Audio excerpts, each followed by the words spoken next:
Dans cette vidéo, je vais vous montrer comment obtenir ce fameux effet bokeh tant recherché en photo. Je vais vous donner toutes les astuces pour avoir de beaux flous d'arrière-plan bien crémeux, bien poétiques. Vous allez découvrir comment passer de ce style de photo à ce genre d'image. Vous le voyez là, le beau flou d'arrière-plan, eh bien il est garanti 100% obtenu à la prise de vue. Et vous allez voir, c'est pas bien compliqué, vous allez pouvoir vous aussi obtenir cet effet de bokeh très fondu avec votre matériel actuel. C'est parti.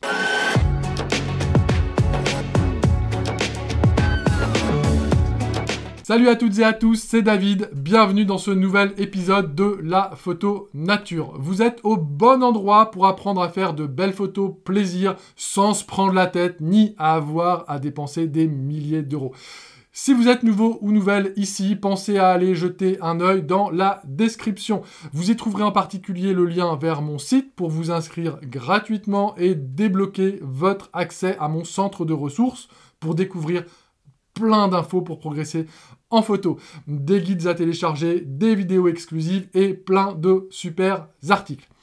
Maintenant que c'est dit, on passe derrière l'objectif, ou plutôt on passe dans l'objectif, puisque le premier responsable du bokeh, il se cache là-dedans. Et oui, c'est le diaphragme. Si vous ne savez pas bien ce qu'est le diaphragme, eh bien, c'est ce qu'on appelle aussi l'ouverture en photo, une fente circulaire dans chaque objectif qui se règle et qui a une influence immense sur la profondeur de champ. Et justement, quand on veut un arrière-plan bien flou dans une photo, la profondeur de champ, c'est le nerf de la guerre. On la veut la plus petite possible. Et pour cela, il faut que dans l'objectif, le diaphragme, lui, soit le plus ouvert possible. Regardez cette série de photos prises à des ouvertures différentes, f16, f11, f8, f5.6, f4 et f2.8. Le fond est de plus en plus flou au fur et à mesure que j'ouvre le diaphragme. Et regardez maintenant, si on passe directement de f16 à 2.8, bim, tout de suite, le flou explose, l'arrière-plan en un joli fond bien dilué. Sauf que certains ou certaines d'entre vous vont peut-être me dire « oui, mais c'est à 2.8 que c'est le plus flou, et 2.8, c'est plus petit que 16, alors que tu viens de nous dire que pour un arrière-plan bien flou, il fallait une grande ouverture, c'est pas cohérent ce que tu nous racontes. » Eh bien si, parce que le diamètre de l'ouverture du diaphragme s'exprime comme une fraction de la longueur focale de votre objectif, et que f, la focale, divisée par 2.8, c'est plus grand que cette même focale divisée par f16. Mais ça, vous n'êtes pas obligé de le retenir tout de suite.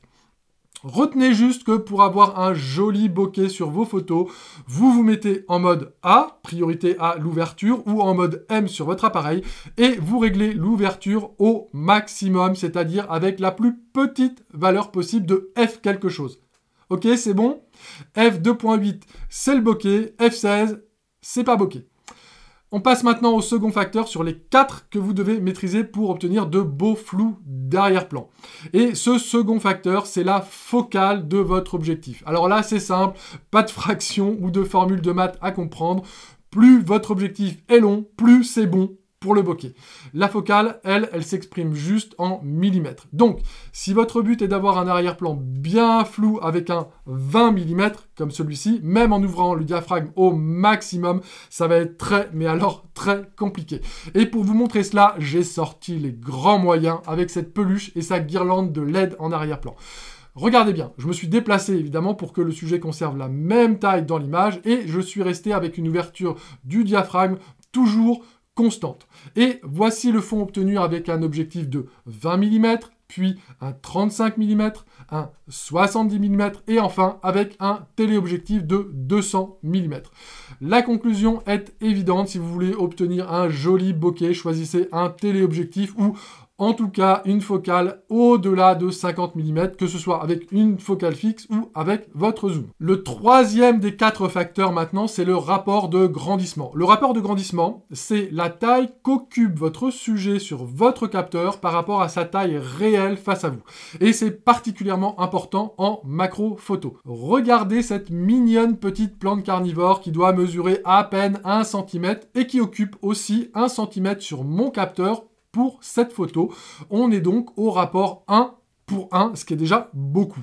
Et voyez les arrière-plans, ils sont complètement fondus. Donc pour ce troisième facteur, c'est simple, vous l'avez deviné, plus vous allez vous rapprocher de votre sujet et plus l'arrière-plan sera flou derrière lui. Alors avec un sujet de grande taille, ça sera pas très important, ça n'aura pas énormément d'impact, mais avec un tout petit sujet, vous pouvez même vous retrouver avec une profondeur de champ trop faible pour qu'il soit complètement net. Comme par exemple avec cette punaise. Alors oui, j'ai bien transformé l'arrière-plan en un bokeh pastel magnifique, mais le sujet n'est pas net de la tête à la queue et j'aurais dû sans doute fermer un petit peu le diaphragme pour récupérer un peu de profondeur de champ. Donc soyez prudents et prudentes en macro, le flou arrive très vite quand vous vous rapprochez de votre sujet. Le quatrième facteur, eh ben, c'est un gros enfonçage de porte ouverte, mais ça va quand même mieux en le disant que sans en parler, c'est la distance entre votre sujet et votre arrière-plan. Plus il va y avoir de distance entre votre sujet et ce que vous voulez flouter derrière, plus le bokeh sera prononcé. Ce qui signifie concrètement que si, comme moi, vous n'avez pas le super télé 400 mm qui ouvre à 2.8, vous allez quand même pouvoir obtenir des jolis bokehs, mais que ça peut juste vous demander un petit peu plus de repérage pour vous positionner au bon endroit, ça peut vous demander un petit peu plus de travail de composition. Si vous n'avez pas ces super télés qui coûtent au moins un bras, voire les deux, eh bien, dans des environnements encombrés, vous ne détacherez pas aussi bien qu'avec un objectif pro le sujet du fond, et ce n'est pas grave. Fond très flou, un petit peu flou, pas de complexe, le plus important, c'est de vous faire plaisir. Et si ce genre de tuto rapide, droit au but, vous fait plaisir, laissez un petit pouce en l'air et posez-moi toutes vos questions, je réponds à l'ensemble des commentaires. Et surtout, faites de bonnes photos.